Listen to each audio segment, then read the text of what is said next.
So, adding to Las Vegas Super Bowl festivities this week, we actually have Teofimo Lopez versus Jamaine Ortiz, February 8th, Thursday, Michelob Ultra Arena. And while a lot of people don't like midweek fights or Thursday fights, I enjoy them because I like to, after a long day of work, just watch some good boxing. And this will be good boxing because regardless of how you feel about Teofimo Lopez as a fighter, we can't deny that he's always very entertaining in his bouts. And honestly, I don't think this will be the difference this Thursday. It won't be any different. So I do want to go over that fight, maybe a little tell of the tape, and just my prediction analysis. So let me know if you agree. And don't forget to like, subscribe, show all your friends. I'm almost to 10,000 subscribers. So if you guys want to tell your friends, I would love to get to 10K before my birthday, March 26th. So go ahead and like, subscribe, and share. And let's get on with the tell of the tape. So let's start by discussing the complex individual that is Teofimo Lopez, and the way that sometimes we see him celebrating after victories with Fortnite dances and quote-unquote disrespectful celebration over the bodies of his opponents as they lay on the canvas, right? And then we go from that to him questioning if he still has it and having emotional outbursts. Do I still have it? You do, man. Do I still got it?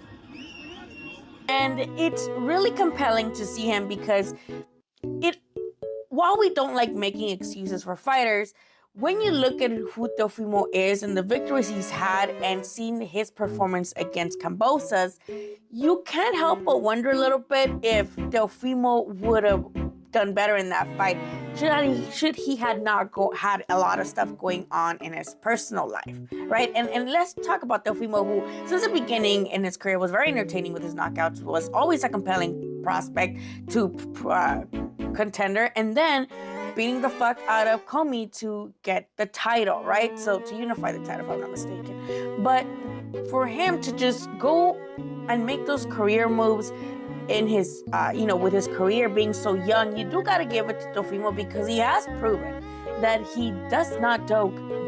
I mean, he does not duck the smoke, ladies and gentlemen. That's what I meant to say. So when we went to get this treat of a fight, thank you, shout out Lomachenko for taking less money for this fight, but we got this treat, this mid-pandemic treat of him versus Lomachenko. We were really excited, and while I think a lot of us felt that Lomachenko would eventually outclass Teofimo because of his, just veteran status in the sport.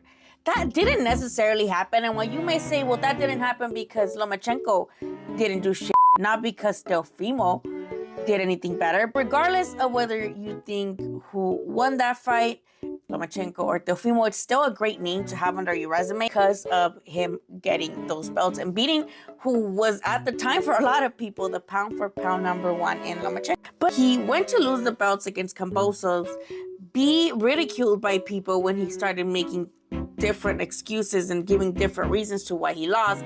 And honestly, he lost a lot of the momentum he had built for himself and a lot of the respect that he had built for himself. So when he, came back, beat Pedro Campa, that's cool. TKO right over Campa, cool. But then he came back against Sandor Martin, who beat Mikey Garcia. Shout out Sandor Martin. He made Teofimo also look like Cambosas made him look. Like, he's just not that good. Like, he's good sometimes, but not enough when, there needs to be pressure applied or whatever. His footwork wasn't doing anything. So, I do feel why people were having this highs and lows against Teofimo. However, right, after questioning whether he still got it or not, he still took the fight with Josh Taylor, right? And Josh Taylor, I don't care if you're like, oh, well, Josh Taylor had already not looked that great against, what was that other guy's name? Regardless, it was still Josh motherfucking Taylor, and he was still the best of the UK in a while that we've seen. So for Teofimo to put an ass beating, chef's kiss of a freaking ass beating, wide ass beating on a former undisputed champion was like a cha-ching all over again, because Teofimo proved that, like, when he's at his best and when he is training and when there's no outside drama, he does turn into the best version of himself. And I honestly don't think we've seen Teofimo at his prime. So if we can get him, he had that victory over Taylor, super impressive. So I just realized I've been calling this guy Jamaine Ortiz his entire fucking time, and his name is Jamaine Ortiz. Why didn't you guys tell me? Now I feel freaking dumb. Now I feel foolish. So I apologize, Jamaine Ortiz, for fucking up your name. Sorry, but anyway, going on to my analysis, I believe that because Teofimo Lopez, his resume is better by miles, light years away from Jamaine's current resume, who, like I mentioned, biggest name on that resume is Lomachenko, and he lost to him without putting much of a real effort. Like, if you want to freaking fight Lomachenko, at least try, right? Like, you gotta try, because people love him, so they're not gonna, you already got the odds against you, so you better at least put some pressure on that kid.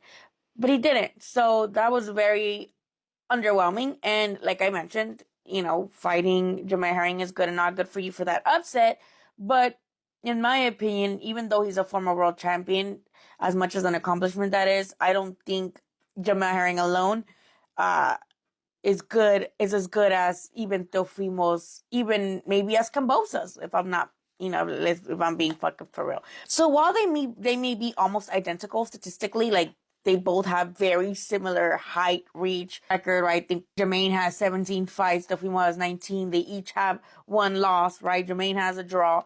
So I just feel like while Jamaine is a good contender, I don't think he has what it takes to pull an upset against Teofimo, unless Teofimo, still going through it. But from what I've seen him on social media, what he's posting, from, he is saying, outlandish shit, but that's just his brand, in my opinion. He's going to say things. And he's been backing up everything he said so far. So, besides the combosas, whatever. So I believe him right now. I do. So, because of all that, unless he's going through some stuff again, I don't think Jamaine Ortiz will honestly pull the upset. I think it will be a knockout like Teofimo promised, and it will be maybe from like 7-9, in my opinion. So my prediction is Teofimo Lopez, round 7-9. Against Jamaine Ortiz, and he's gonna look good. I do predict Teofimo to look good, doing it to look good in there, to be cautious, to be showing just how much he's grown as a fighter, and I'm excited to see it, man. I am very excited to see it. And again, this is on a Thursday on ESPN, and why not watch it at home? And if you're in Vegas for the Super Bowl festivities, why not get a ticket to experience this fight live? I'm attaching the box rec right here so you guys can know what's happening. And again, this fight starts at, I believe, 7 p.m. Pacific time. But anyway, I'll put all the info right here. Do you agree with me that Jamaine Ortiz is not going to be enough to upset Teofimo, or do you feel like not Teofimo, he's here and there, like he can be consistent, he has ups and downs, this is going to be one of his downs? Let me know what you think in the comments, and I will see you there, probably, maybe, I don't know. Stay tuned on my social medias to find out if I will be going there. Xicana Boxing on here, YouTube, on TikTok, Xicana Boxing, and on Twitter, Sailor Paisa. You all get the point.